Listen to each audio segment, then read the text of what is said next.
Elizabeth Holmes was once celebrated as the youngest self-made female billionaire in America. She did not inherit power. She did not marry into it. She appeared to build it from intelligence, vision, and sheer determination. At least, that is what the world was told. Born in 1984, Elizabeth Holmes grew up in a family that valued ambition and achievement. From a young age, she spoke about changing the world. At just 19 years old, she dropped out of Stanford University to start a healthcare company she claimed would transform medicine forever. The idea sounded revolutionary. A machine that could run hundreds of medical tests using just a few drops of blood from a finger prick. The company was called Theranos. In theory, Theranos promised faster testing, cheaper diagnostics, and less pain for patients. In practice, the technology did not work. But that truth would remain buried for years beneath confidence, secrecy, and belief. Elizabeth Holmes cultivated an image carefully. She dressed in black turtlenecks inspired by Steve Jobs. She lowered her voice deliberately, speaking in a calm, controlled tone that projected authority. She avoided detailed technical explanations, instead offering broad promises about the future. Investors, journalists, and politicians listened, and they believed. Some of the most powerful figures in America joined Theranos board. Former secretaries of state, military leaders, corporate executives. Few of them had backgrounds in medicine or laboratory science.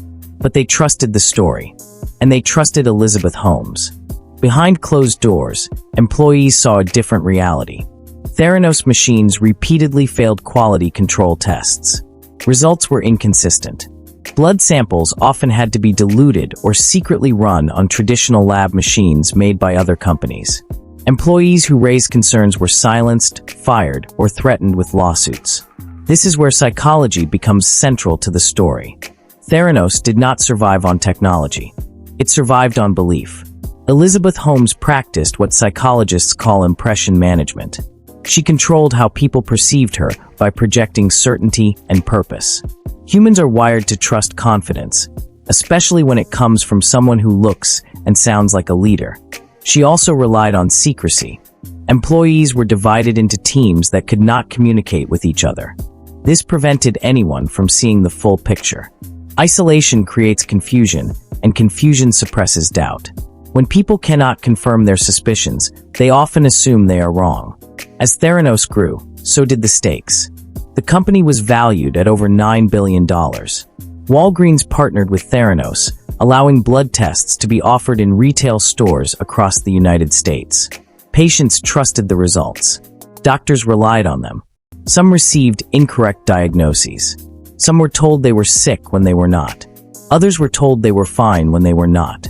Yet Elizabeth Holmes continued to reassure investors and partners that everything was working perfectly.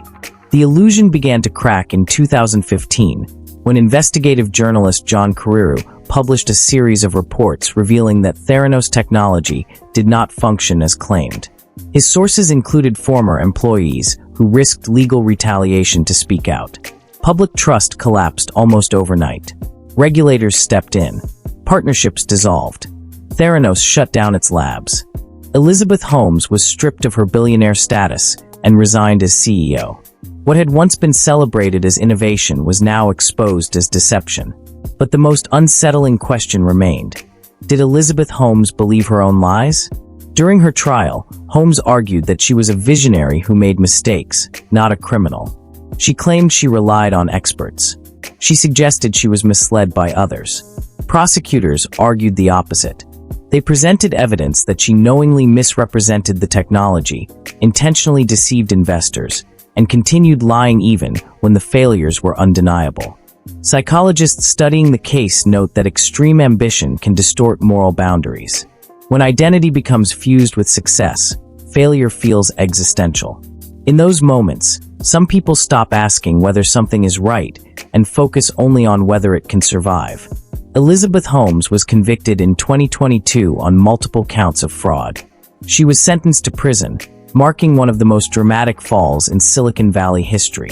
The Theranos scandal endures not just because of the money lost or the patients harmed, but because of what it reveals about human behavior. Intelligence does not protect against deception. Power does not guarantee truth, and confidence can be mistaken for competence. Elizabeth Holmes did not fool the world alone. She was enabled by a culture that celebrates vision over verification, charisma over evidence, and disruption over accountability. The story of Theranos is not simply about a failed startup. It is about how easily belief can replace truth when people want to believe in something extraordinary. And that may be the most unsettling lesson of all.